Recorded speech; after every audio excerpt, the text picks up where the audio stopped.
السلام عليكم. اهلا وسهلا بيكم في فيديو جديد.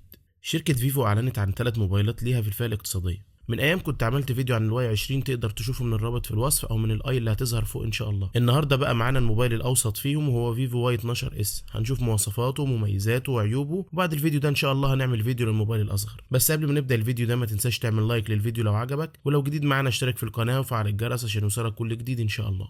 يلا بينا نبدا الفيديو.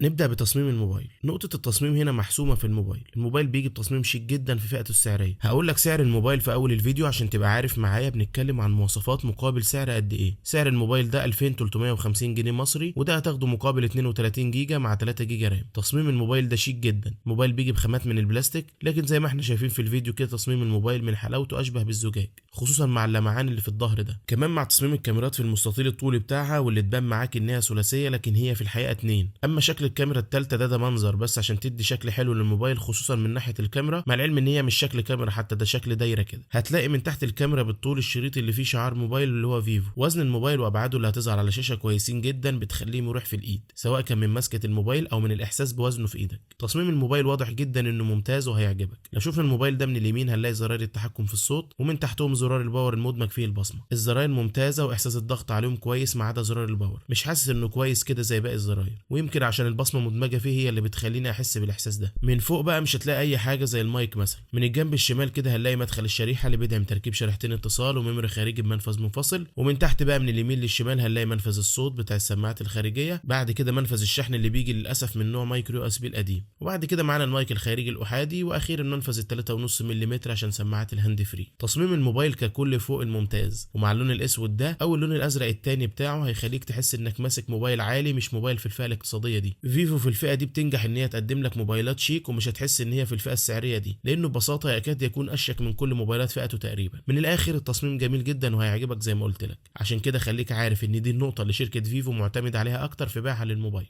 تاني حاجه الشاشه بتيجي من نوع ووتر دروب نوتش من نوع اي بي اس ال سي دي بحجم 6.51 انش. بتيجي بدقه 1600 في 720 بكسل بجوده اتش دي بلس مع كثافه بكسلات 270 بكسل لكل انش. كمان الشاشه دي بتيجي مع ابعاد عرض 20:9 عشان اللعب على الموبايل ومشاهده الفيديوهات وتاخد منها تجربه افضل. الشاشه كبيره وعمليه. الشاشه دي هي نفس الشاشه اللي موجوده في فيفو واي 20 الاغلى من ده واللي نزل معاه في نفس السلسله. هتلاقي مراجعتي ليه كامله ان شاء الله في الوصف. الشاشه بتدعم الدارك مود عشان تحول الموبايل بالكامل للون الاسود زي ما احنا شايفين، ودي هتلاقيها في النظام ككل. كمان فيها خاصيه حمايه العين، ودي وظيفتها تقلل من اللون الازرق بقدر الامكان من الشاشه، وده عشان عينيك ترتاح مع استخدامك المكثف للموبايل. الشاشه كويسه مناسبه للفئه السعريه دي، خصوصا ان اغلب موبايلات الفئه دي شاشتهم بتيجي بنفس الدقه. الشاشه بتيجي بحواف كبيره من الاسفل، هتلاقيني موضحها لك في الفيديو عشان تقدر تقرر ما اذا كانت هتعجبك ولا لا، مع العلم ان الموضوع ده مش عاجبني لان في شاشات في الفئه دي حواف اقل من كده. اما الحواف الجانبيه كويسه عشان تاخد منها نسبه عرض 20:9 كويسه. في حاجه حلوه في الشاشه مش هتلاقيها في شاشات فئته السعريه، وهي انك لما تيجي تشغل فيديوهات يوتيوب مثلا هتلاقي الشاشه دي بتدعم معاك اعلى دقه، ودي حاجه ممتازه. ولو ان دقه الشاشه ذات نفسها مش عاليه، بس حبيت اوضح لك النقطه دي. دقه الشاشه وسطوعها كويسين جدا، لكن خلي بالك برضو هتلاقي شاشات في فئته السعريه احسن منه في الدقه، مثلا زي ريدمي 9. تالت حاجة الأداء، دي أسوأ حاجة هتلاقيها في الموبايل. نقول الأول الموبايل ده مواصفاته إيه؟ الموبايل بيجي مع معالج من شركة ميديا تك من نوع هيليو بي 35 بتكنولوجيا 12 نانومتر مع معالج رسومي من نوع باور في ار جي اي 8320. كمان بيدعم تعزيز أداء الهاتف عن طريق المالتي تيربو، وهتلاقي ألترا جيم مود. كل ده عشان تاخد أحسن تجربة في الأداء خصوصا في الألعاب. الموبايل على الرغم من وضع الألعاب وموضوع المعالج ده وكل اللي فات وقلته لك، إلا إنه مش عاجبني في الأداء. لو يهمك الألعاب التقيلة زي بابجي يبقى بلاش الموبايل ده. في موبايلات تانية في الفئة السعرية دي أفضل في الألعاب زي ريلمي سي 3 وتكنو سبارك 6 وغيرها. عشان كده اقول لك تاني، لو يهمك الاداء القوي في الالعاب يبقى بلاش الموبايل ده. هتلاقي اختيارات تانية متاحه ليك افضل. هتلاقيني عارض في الفيديو ده العاب عاديه لان موضوع بابجي كان هيبقى مرهق جدا على الموبايل ده على عكس الفيفو واي 20. بالكلام عن الاداء نتكلم عن الامان في الموبايل.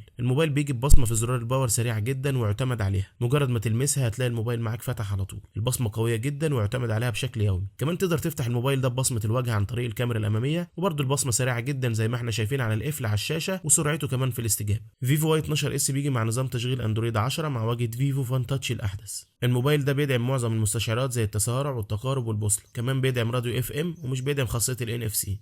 رابع حاجه الكاميرا. فيفو واي 12 اس بيجي بكاميرا اماميه احاديه بدقه 8 ميجا بكسل بفتحه عدسه اف 1.8. دي نفس الكاميرا اللي موجوده في موبايل فيفو واي 20 الاعلى. الكاميرا دي بتدعم تصوير فيديوهات بجوده 1080 لحد 30 فريم في الثانيه. اما الكاميرا الخلفيه فبتيجي ثنائيه. هي تبان لاول لحظه كده واول نظره عليها ان هي ثلاثيه، لكن لا، الشكل الثالث ده منظر على الفاضي، دي مش هتلاقيها كاميرا معاك. نيجي بقى للكاميرا الثنائيه. الكاميرا الاولى الاساسيه بدقه 13 ميجا بكسل بفتحه عدسه اف 2.2، والثانيه بدقه 2 ميجا بكسل بفتحه عدسه اف 2.4، وده عشان تصوير العزل والبورتريه. كل ده بيجي مع فلاش ليد. الكاميرا الخلفيه برضو زي الاماميه بتدعم تصوير فيديوهات بدقه 1080 بمعدل 30 اطار في الثانيه. الكاميرا كويسه جدا في الاضاءه العاليه، كل الصور دي في اضاءه عاليه زي ما احنا شايفين كده عينات التصوير عامله ازاي. اما في الاضاءه الضعيفه مش هتاخد احسن صور. خلي بالك كمان الالوان هتبقى وحشه جدا معاك لو انت في عكس الاضاءه وبتصور، لذلك لو ظبطت وضعيه التصوير هتاخد احسن صور من الموبايل ده. وضع التقريب هنا هيبان معاك في عينات التصوير كلها ان شاء الله. كمان التصوير في الفيديو كويس بس الثبات مش قوي، لما تيجي تقرب بيبوظ معاك اكتر، مع العلم ان ده طبيعي بس كان لازم نقول الموضوع ده. الكاميرات ككل مقبوله، ولو ليك في التصوير هتحبها، خصوصا لو عرفت تظبط وضعيات التصوير مع الاضاءه الكويسه. ودي نصيحتي لاي حد معاه موبايل في الفئه المتوسطه وعايز منها احسن صور. في النهايه هتلاقي برضو موبايلات تتفوق عليه في الفئه السعريه دي او زياده سعريه بسيطه. خامس حاجه معانا البطاريه. فيفو واي 12 اس بيجي ببطاريه ضخمه بسعه 5000 ملي امبير، هتقعد معاك اليوم والزياده، وهتدخل كمان معاك لليوم التاني، خصوصا ان دقه الشاشه مش عاليه قوي عشان تستهلك كتير. البطاريه هتكفيك وزياده وهتغطي احتياجاتك ان شاء الله. الموبايل كمان بيدعم الشحن بقوه 10 واط. الشاحن مش هتلاقيه معاك سريع، وكمان هيجيلك من نوع مايكرو يو اس بي القديم، ودول حاجتين مش عاجبيني خالص في الشاحن عموما يعني.